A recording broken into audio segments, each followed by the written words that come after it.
नमस्कार दोस्तों। आज हम एक ऐसी गहराई में उतरने वाले हैं जहां ज्ञान सिर्फ जानकारी नहीं रहता बल्कि अनुभव बन जाता है। आज का विषय है द्वैत से अद्वैत तक, परा और अपरा विद्या का रहस्य। क्या वास्तव में ज्ञान दो प्रकार का होता है या ये केवल हमारी समझ की सीमाएं हैं जो एक ही सत्य को दो हिस्सों में बांट देती हैं? एक और है अपरा विद्या जो हमें दुनिया को समझना सिखाती है, और दूसरी ओर है परा विद्या जो हमें स्वयं को जानने की ओर ले जाती है। लेकिन क्या ये दोनों अलग हैं या ये उसी एक सत्य की दो झलकियां हैं? आइए इस यात्रा में कदम रखते हैं जहां जानना धीरे धीरे होना बन जाता है और द्वैत अद्वैत में विलीन हो जाता है। अपरा विद्या वो ज्ञान है जो इस दृश्य जगत से जुड़ा हुआ है। ये वो समझ है जिससे हम भाषा सीखते हैं, विज्ञान समझते हैं, गणित जानते हैं और संसार की संरचना को पहचानते हैं।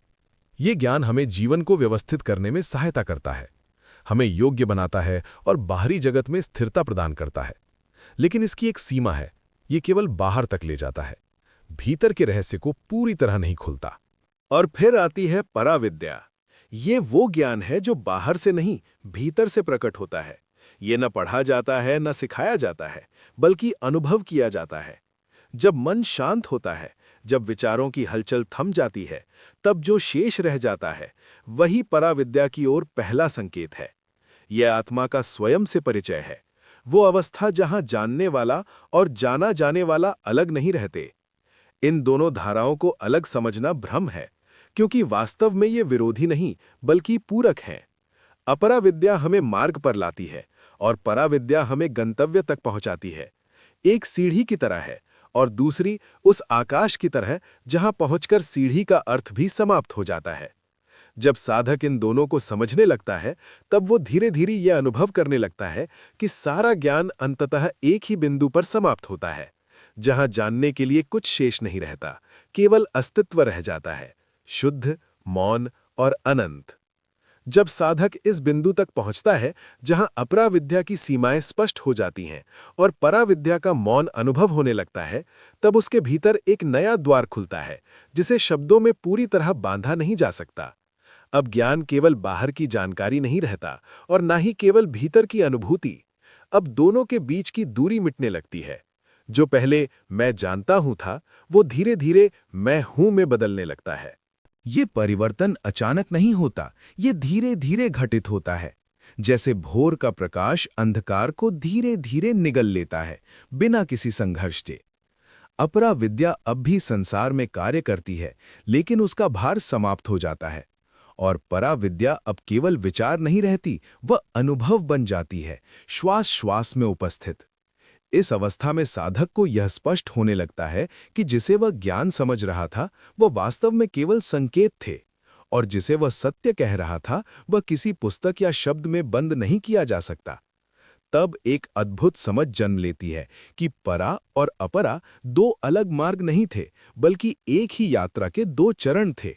जैसे नदी पहले धाराओं में बटती हुई दिखाई देती है, लेकिन अंततः सागर में जाकर एक हो जाती है। और जब यह एकत्व अनुभव में उतरता है, तब न जानने की आवश्यकता रहती है, न पाने की।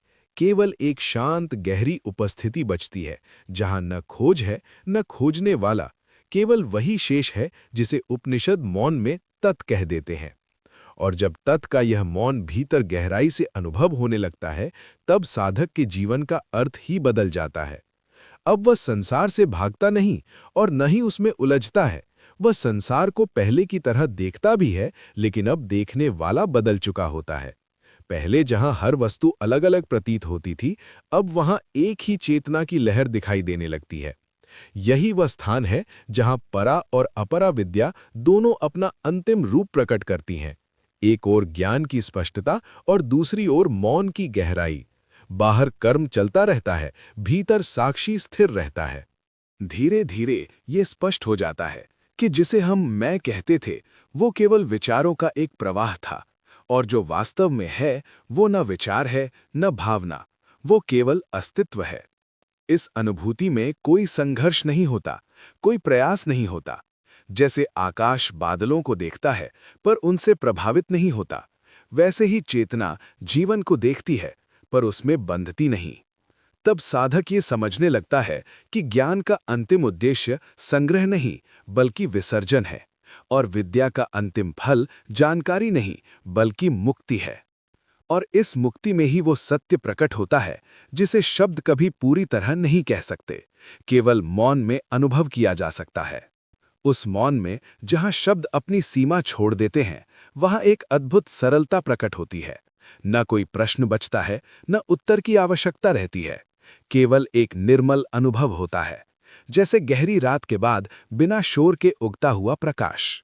अब साधक के लिए परा और अपरा केवल अवधारणाएं नहीं रह जाती, वे जीवन की दो तरंगों की तरह प्रतीत होती हैं, जो एक ही महासागर से उठती हैं और उसी में विलीन हो जाती हैं।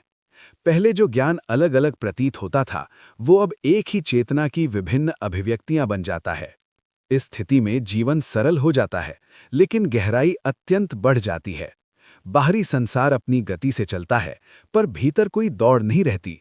जैसे नदी बहती रहती है लेकिन सागर स्थिर रहता है, वैसे ही कर्म चलता रहता है पर साक्षी अडिग रहता है। और धीरे धीरे ये अनुभव स्पष्ट होता जाता है कि जानने के लिए कुछ शेष नहीं है, क्योंकि जिसे हम जानना चाहते थे वो कभी अलग था ही नहीं। वो तो हर क्षण हर श्वास में पहले से ही उपस्थित था। यही वो बिंदु है जहां ज्ञान अपनी पराकाष्ठा पर पहुंचकर स्वयं मौन हो जाता है, और उस मौन में जो प्रकट होता है वही सत्य है, न परिभाषित न सीमित, केवल अनुभव किया हुआ अस्तित्व। और जब केवल होना ही शेष रह जाता है, तब साधक को ये भी अनुभव नहीं रहता कि वो कुछ प्राप्त कर चुका है, क्योंकि प्राप्ति का भाव भी वहीं विलीन हो जाता है जहां द्वैत समाप्त होता है। अब न कोई साधक बचता है, न कोई साधना, न कोई लक्ष्य होता है, न किसी लक्ष्य तक पहुंचने की दौड़। केवल एक सहज स्वाभाविक उपस्थिति रह जाती है जो बिना प्रयास के है, बिना कारण के है। इस अवस्था में पराविद्या और अपराविद्या का भेद भी धीरे धीरे मिट जाता है, जैसे सुबह की रोशनी में रात का अंधकार स्वयं समाप्त हो जाता है, बिना किसी संघर्ष के। जो पहले दो प्रतीत हो रहा था, वो अब एक ही चेतना के विविध रूपों में प्रकट होता है। और तब जीवन एक नई दृष्टि से दिखने लगता है। हर ध्वनि में मौन, हर रूप में निराकार और हर गति में स्थिरता का अनुभव। संसार वही रहता है, पर देखने की आंख बदल जाती है। ये परिवर्तन किसी विचार से नहीं आता, ये किसी प्रयास से नहीं होता। ये केवल समझ का वो गहरा विस्फोट है जहां मन स्वयं अपने स्रोत में लौट जाता है। तब जो शेष रहता है वो न शब्द है न विचार, केवल एक निर्विकार चेतना है जो सबको देखती है पर किसी में बंधती नहीं। और इसी एकत्व के बोध में जीवन एक नई सहजता से बहने लगता है। अब कुछ भी अलग से समझने या अलग से पाने की आवश्यकता नहीं रहती। हर क्षण अपने आप में पूर्ण प्रतीत होता है, जैसे उसमें कोई कमी ही ना हो। धीरे धीरे ये स्पष्ट हो जाता है कि जिसे हम परिवर्तन कहते थे वो केवल दृष्टि का खेल था। भीतर की दृष्टि स्थिर होते ही सब कुछ अपनी वास्तविकता में प्रकट होने लगता है। वही संसार, वही लोग, वही परिस्थितियां, पर अब उनके पीछे एक ही चेतना का स्पंदन महसूस होता है। ये अनुभव किसी विचार से नहीं आता, क्योंकि विचार हमेशा विभाजन पैदा करता है।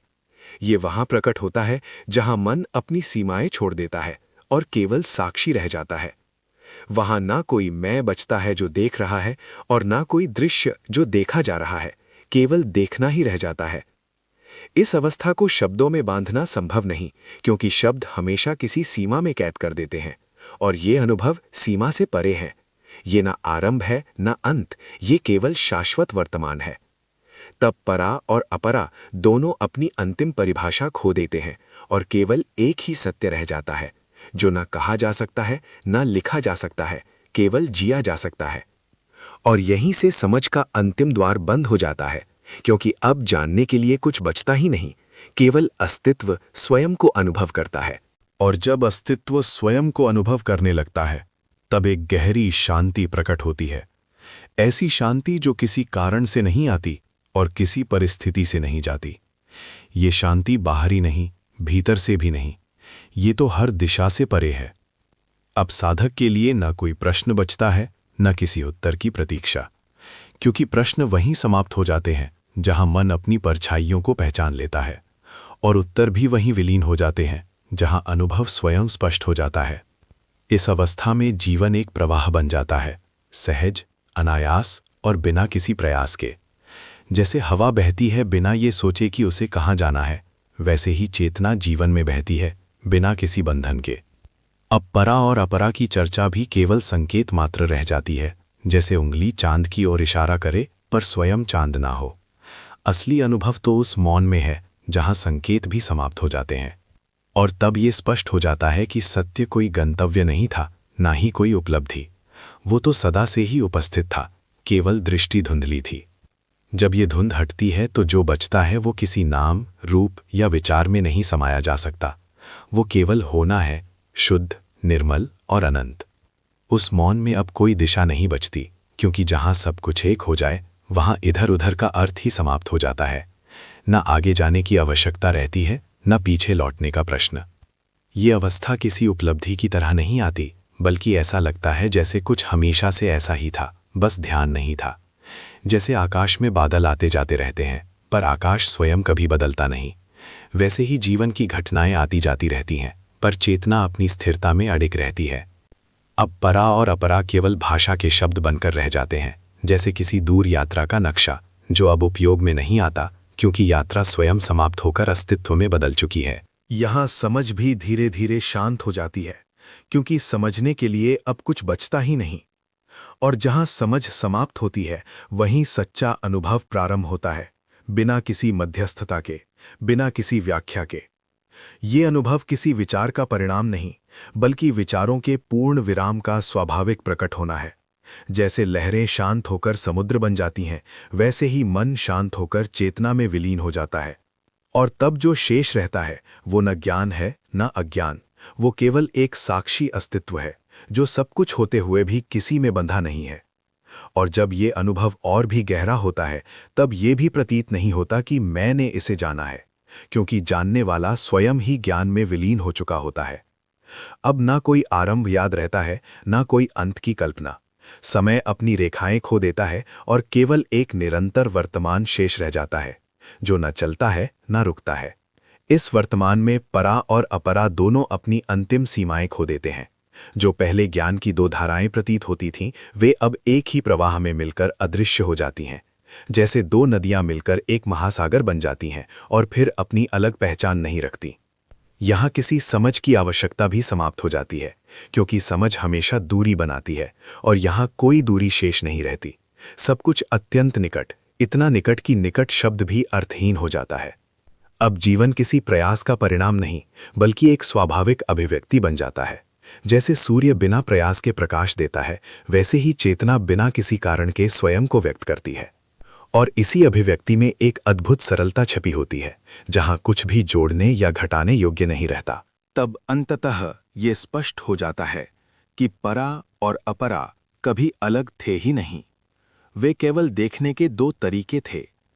और जब देखने वाला स्वयं शांत हो जाता है, तब सब कुछ एक ही सत्य में विलीन हो जाता है, जो सदा से है और सदा रहेगा, मौन, पूर्ण और अनंत।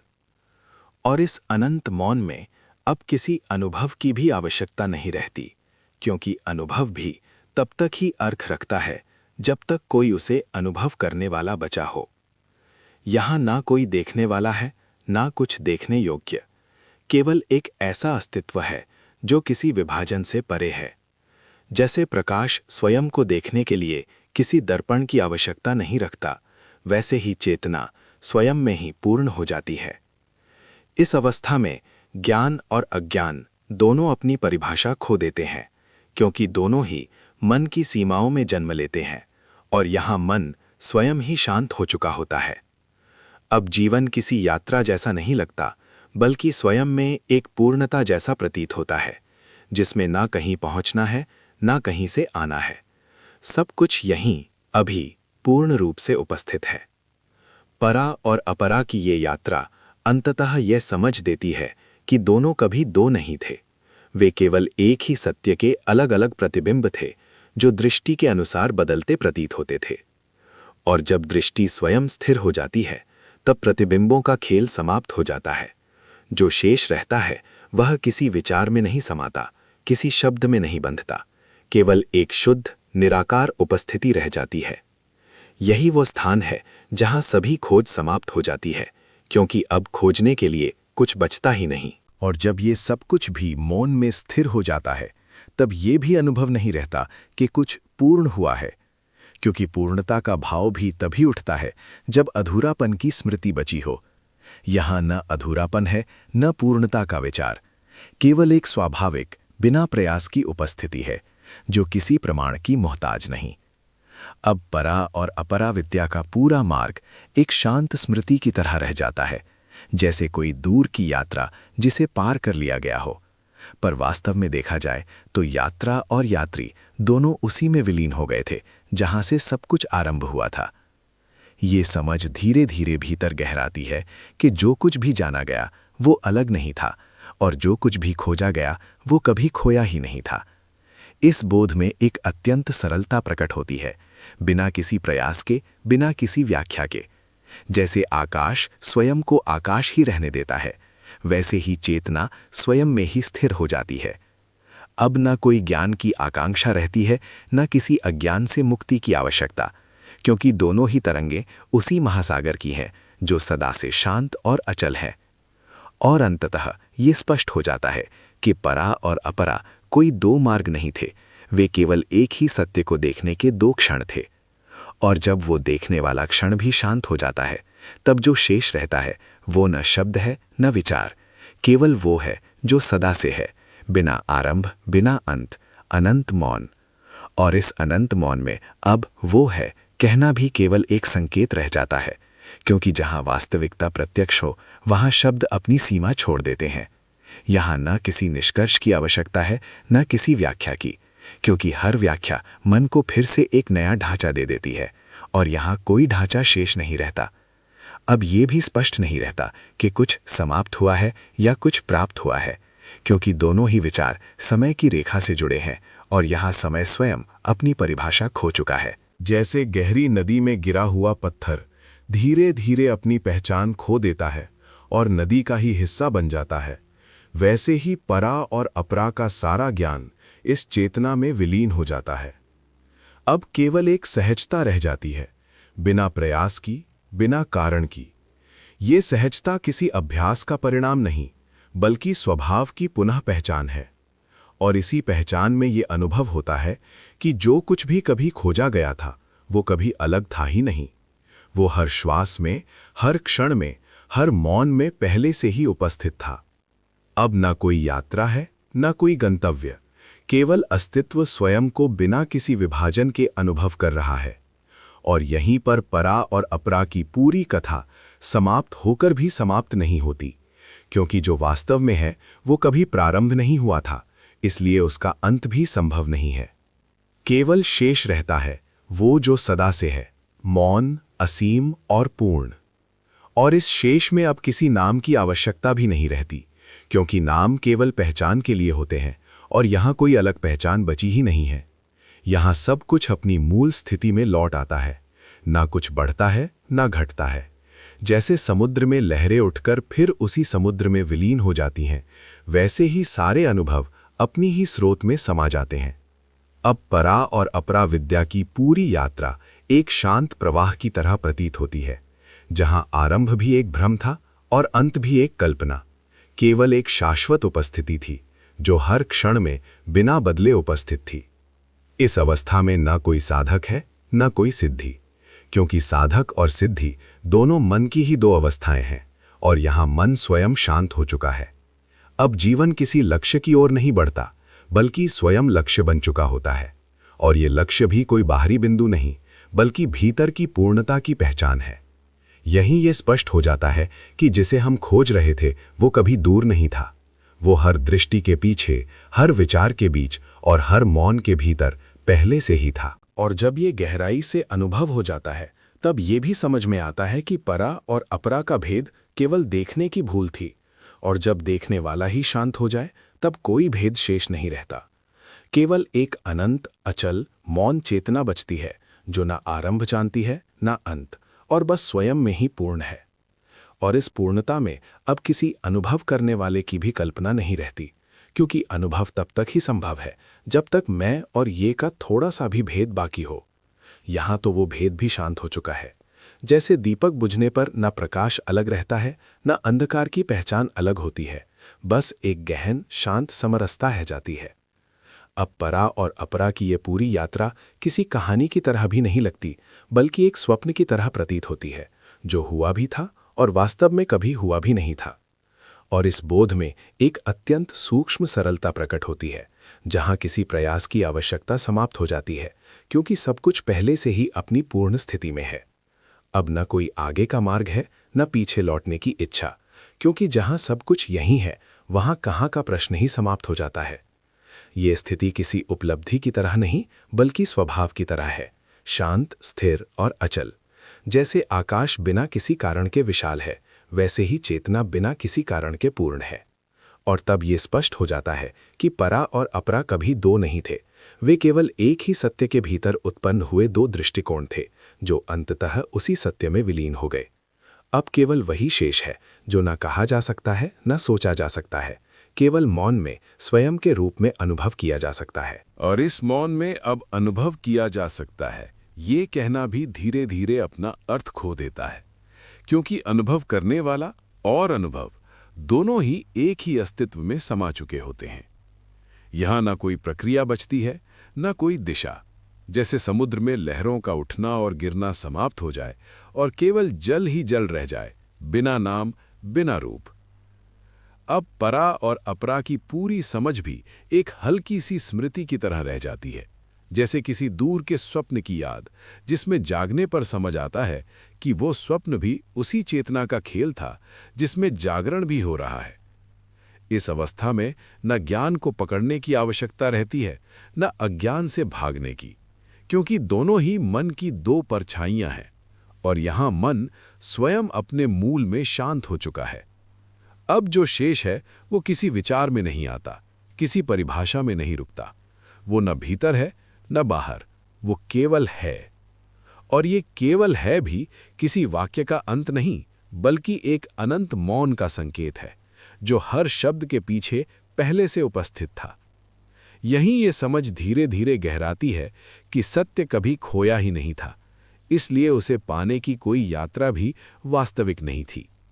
और जब ये पूरी तरह स्पष्ट हो जाता है, तब परा और अपरा दोनों अपनी अंतिम सीमाओं को छोड़कर उसी में विलीन हो जाते हैं, जहां से वे कभी अलग प्रतीत हुए थे, अनंत, अचल और पूर्ण। और जब ये अनंत, अचल और पूर्णता भी किसी विचार में ठहरने की कोशिश करती है, तब वो विचार स्वयं ही शांत हो जाता है, क्योंकि जहां सत्य प्रत्यक्ष हो, वहां कल्पना को टिकने का स्थान नहीं मिलता। अब ये भी अनुभव नहीं रहता कि कुछ समझा गया है, क्योंकि समझ हमेशा दो के बीच की दूरी में जन्म लेती है, और यहां दूरी का कोई अस्तित्व ही नहीं बचा। जैसे आकाश में उड़ता हुआ पक्षी अंततः उसी आकाश में विलीन सा प्रतीत होता है, वैसे ही परा और अपरा की सारी धाराएं अपने स्रोत में लौट आती हैं, बिना किसी संघर्ष के, बिना किसी प्रयास के। अब जीवन किसी प्रश्न का उत्तर नहीं रह जाता, बल्कि स्वयं एक जीवंत उत्तर बन जाता है। ऐसा उत्तर जिसे बोलने की आवश्यकता नहीं होती, केवल जीने की आवश्यकता होती है। इस स्थिति में न कोई साधक बचता है, न कोई साधना, क्योंकि जो खोज रहा था वो स्वयं ही उस खोज का अंत था। और तब ये भी स्पष्ट हो जाता है कि जो कुछ भी कभी जाना गया वो केवल एक परछाई थी, और जो अब शेष है वो प्रकाश स्वयं है। ये प्रकाश न आरंभ जानता है न अंत। ये किसी समय रेखा में नहीं चलता, बल्कि समय स्वयं इसी में प्रकट होता है और इसी में विलीन हो जाता है। और इसी में परा और अपरा की दोनों धाराएं अपनी अंतिम पहचान खोकर एक ही सत्य में समा जाते हैं, जो न कहा जा सकता है न सोचा जा सकता है, केवल मौन में स्वयं के रूप में सदा उपस्थित है। और इस सदा उपस्थित में अब ये शब्द भी धीरे धीरे अपनी पकड़ छोड़ देता है, क्योंकि जहां किसी प्रकार का संकेत भी बचा हो, वहां अभी भी दूरी का सूक्ष्म भाव छिपा रहता है। यहां तो दूरी भी नहीं, निकटता भी नहीं, केवल एक ऐसी पूर्णता है जो किसी तुलना से परे है। जैसे समुद्र की गहराई में न कोई ऊपर नीचे का भाव होता है, न आर पार का विभाजन, केवल एक असीम एक रास्ता। अब परा और अपरा की सारी यात्रा एक शांत प्रवाह की तरह भीतर स्थिर हो जाती है। न उसमें कोई मोड़ बचता है, न कोई दिशा। सब कुछ अपने मूल में लौटकर उसी मौन में विश्राम कर लेता है। ये अनुभव किसी उपलब्धि जैसा भी नहीं लगता, क्योंकि उपलब्धि में मैंने पाया का सूक्ष्म अहंग छिपा होता है। यहां तो पाने वाला भी शांत हो चुका है, इसलिए पाने का प्रश्न भी समाप्त हो जाता है। अब जीवन स्वयं ही एक सरलता बन जाता है, बिना व्याख्या के, बिना प्रयास के। जैसे सुबह की हवा बिना पूछे बहती है, वैसे ही चेतना बिना किसी कारण के स्वयं को अभिव्यक्त करती है। और इस अभिव्यक्ति में कोई विभाजन नहीं होता। परा और अपरा, ज्ञाता और ज्ञेय, भीतर और बाहर, सब एक ही अस्तित्व की विविध तरंगों की तरह प्रतीत होते हैं। अंततः ये भी स्पष्ट हो जाता है कि जो कुछ भी खोजा गया था वो कभी अलग नहीं था। वो हर क्षण, हर श्वास, हर मौन में पहले से ही उपस्थित था। और जब ये पूरी तरह स्थिर हो जाता है, तब केवल वही रह जाता है जो न आरंभ में था न अंत में होगा, बल्कि सदा से केवल है। और इस सदा केवल है में अब किसी निष्कर्ष की भी आवश्यकता नहीं रहती, क्योंकि निष्कर्ष भी तभी उठता है जब मन किसी बात को समाप्त करना चाहता है। यहां तो कुछ समाप्त ही नहीं हुआ था। ये अनुभव किसी कहानी के अंत जैसा भी नहीं लगता, क्योंकि अंत में हमेशा एक शुरुआत का संकेत छिपा होता है। यहां तो न शुरुआत है न अंत, केवल एक सतत अटूट मौन प्रवाह है। अब परा और अपरा की पूरी यात्रा भी एक रेखा की तरह नहीं दिखती, बल्कि एक वृत्त की तरह भी नहीं, क्योंकि वृत्त में भी आरंभ और अंत का भ्रम बना रहता है। यहां तो न रेखा है न वृत्त, केवल अस्तित्व की स्वाभाविकता है। इस स्वाभाविकता में कोई प्रयास नहीं है, कोई साधना नहीं है, कोई दिशा नहीं है। जैसे आकाश बिना किसी कारण के विस्तृत है, वैसे ही चेतना बिना किसी कारण के पूर्ण है। अब मैं जानता हूं और मैं नहीं जानता, दोनों ही विचार शांत हो जाते हैं, क्योंकि जानने की आवश्यकता ही वहीं समाप्त हो जाती है जहां सब कुछ अपने वास्तविक स्वरूप में स्पष्ट हो जाता है। और तब ये भी समझ में आता है कि परा और अपरा कभी दो नहीं थे, वे केवल देखने की सीमित दृष्टि के कारण दो प्रतीत हुए थे। जब दृष्टि स्वयं स्थिर हो जाती है, तब जो शेष रहता है वह किसी विचार में नहीं आता, किसी शब्द में नहीं रुकता, केवल एक अनंत, अचल, मौन उपस्थिति है। और इसी उपस्थिति में सब कुछ समाप्त होकर भी समाप्त नहीं होता, क्योंकि वास्तव में कभी कुछ आरंभ ही नहीं हुआ था। और जब यह भी स्पष्ट हो जाता है कि कुछ आरंभ नहीं हुआ था, तब मन की अंतिम पकड़ भी ढीली पड़ जाती है, क्योंकि मन हमेशा किसी कहानी की शुरुआत और अंत में ही अर्थ खोजता है। यहां न कहानी बचती है, न उसका कोई पात्र, केवल एक ऐसा अस्तित्व रह जाता है जो किसी भूमिका में बंधा नहीं है, किसी नाम में सीमित नहीं है। अब परा और अपरा की पूरी यात्रा भी एक धुंधले स्वप्न की तरह प्रतीत होती है, जो जागने पर अपने आप विलीन हो जाती है, बिना किसी प्रयास के, बिना किसी विरोध के। इस विलीनता में कोई खालीपन भी नहीं है, क्योंकि खालीपन भी तभी महसूस होता है जब कुछ भरने की अपेक्षा बची हो। यहां तो अपेक्षा का बीज भी शांत हो चुका है। अब जीवन किसी प्रश्न का उत्तर नहीं, बल्कि स्वयं एक जीवंत उपस्थिति बन जाता है, जो बिना कारण के है, बिना उद्देश्य के है, और फिर भी पूर्ण है। और धीरे धीरे यह भी अनुभव होता है कि जिसे हम ज्ञान कहते थे, वह वास्तव में अलग अलग टुकड़ों का संग्रह था, लेकिन यहां तो सब टुकड़े एक ही समग्रता में समा चुके हैं। अब देखने वाला भी शांत है, देखने की प्रक्रिया भी शांत है, और जो देखा जा रहा था वह भी उसी शांति में विलीन है। और इसी समग्र शांति में परा और अपरा दोनों अपनी अंतिम सीमा पार कर लेते हैं, जहां न दो रह जाते हैं न एक का विचार, केवल वह शेष है जो सदा से था, है और रहेगा, अनंत मौन। और इस अनंत मौन में अब था, है और रहेगा जैसे शब्द भी अपनी पकड़ खो देते हैं, क्योंकि समय की तीनों धाराएं यहां एक ही बिंदु में शांत हो चुकी हैं। यहां न भूत है, न भविष्य, और न ही कोई वर्तमान जिसे अलग से पहचाना जाए। केवल एक ऐसा अस्तित्व है जो समय से परे, हर क्षण में पूर्ण रूप से उपस्थित है। अब परा और अपरा की ये पूरी यात्रा किसी स्मृति की तरह भी नहीं रह जाती, क्योंकि स्मृति भी मन की एक तरंग है, और यहां मन स्वयं अपने मूल में विलीन हो चुका है। इस विलयन में कोई खोना नहीं है, कोई पाना नहीं है, इसलिए शून्यता भी एक विचार मात्र रह जाती है। वास्तव में यहां न शून्य है न पूर्ण, केवल एक ऐसी समरसता है जो किसी विरोध को जन्म ही नहीं देती। अब जीवन किसी अनुभव की तरह नहीं, बल्कि स्वयं एक निरंतर साक्षात्कार बन जाता है, बिना देखने वाले के, बिना देखे जाने वाले के।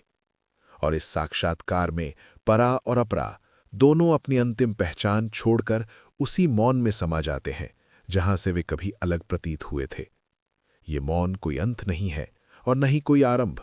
ये केवल वही है जिसे किसी नाम में नहीं बांधा जा सकता। और जब नाम भी शांत हो जाते हैं, तब केवल वही रह जाता है जो न कभी अलग हुआ था, न कभी मिला था, केवल सदा से एक, अनंत और अचल। और इस सदा से एक में अब किसी पुष्टि की भी आवश्यकता नहीं रहती, क्योंकि पुष्टि हमेशा संदेह की उपस्थिति में जन्म लेती है, और यहां संदेह का बीज भी शांत हो चुका है। यहां न कोई विचार बचता है जो इसे समझे, न कोई मन बचता है जो इसे पकड़ सके। केवल एक स्वाभाविक अस्तित्व है जो बिना किसी प्रयास के स्वयं में पूर्ण है। अब परा और अपरा की पूरी गहराई भी किसी ज्ञान की तरह नहीं रहती, बल्कि एक शांत प्रवाह की तरह अनुभव होती है, जिसमें न दिशा है न दूरी, केवल निरंतरता है। ये निरंतरता किसी समय से बंधी नहीं है, इसलिए ये न शुरू होती है न समाप्त होती है। जैसे आकाश में चलती हवा कोई निशान नहीं छोड़ती, वैसे ही ये अस्तित्व किसी सीमित पहचान को नहीं छोड़ता। अब ये भी स्पष्ट नहीं रहता कि कुछ जाना गया है या कुछ अनजाना रह गया है, क्योंकि जानने और न जानने की दोनों धाराएं यहाँ एक ही शांति में विलीन हो जाती हैं। और इसी शांति में जीवन स्वयं एक मौन उपदेश बन जाता है, बिना शब्दों के, बिना अर्थ के, केवल अस्तित्व के रूप में। और इस मौन और पूर्ण में अब ये भी अनुभव नहीं रहता कि कुछ कहा गया है या कुछ सुना गया है, क्योंकि कहने और सुनने के बीच जो दूरी थी वो भी शांत हो चुकी है। यहाँ शब्द भी अपनी यात्रा पूरी कर लेते हैं। जैसे नदी समुद्र में मिलकर अपनी पहचान खो देती है, वैसे ही सभी विचार उस अस्तित्व में समा जाते हैं जहाँ से वे उत्पन्न हुए थे। अब परा और अपरा की पूरी कथा भी किसी अलग अध्याय की तरह नहीं दिखती, बल्कि एक ही निरंतर चेतना की तरंगों की तरह प्रतीत होती है, जो कभी अलग नहीं थी, केवल अलग प्रतीत होती थीं।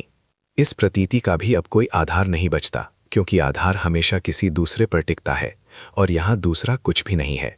अब जीवन किसी अनुभव या सिद्धांत में सीमित नहीं रहता, वो स्वयं एक सहजता बन जाता है, बिना प्रयास के, बिना कारण के, बिना दिशा के। और इस सहजता में न कोई खोज बचती है, न कोई खोजने वाला, केवल एक ऐसा अस्तित्व रह जाता है जो स्वयं को बिना किसी विभाजन के अनुभव करता है। तब ये स्पष्ट हो जाता है कि परा और अपरा कभी दो नहीं थे, वे केवल एक ही सत्य को देखने की सीमित दृष्टि थी, जो अब शांत हो चुकी है। और जब दृष्टि भी शांत हो जाती है, तब जो शेष रहता है वो न शब्द है, न मौन का विचार, केवल वही है जो सदा से है, अनंत, अचल और पूर्ण। इस अस्तित्व में न कोई भीतर है न बाहर, सब कुछ उसी एक में समाहित है, जो कभी विभाजित नहीं हुआ था। और जब ये पूर्णतः स्थिर हो जाता है, तब परा और अपरा दोनों अपनी अंतिम छाया छोड़कर उसी में विलीन हो जाते हैं, जहाँ न दो है न एक का विचार, केवल वही है जो सदा से स्वयं में मौन और पूर्ण है। धन्यवाद।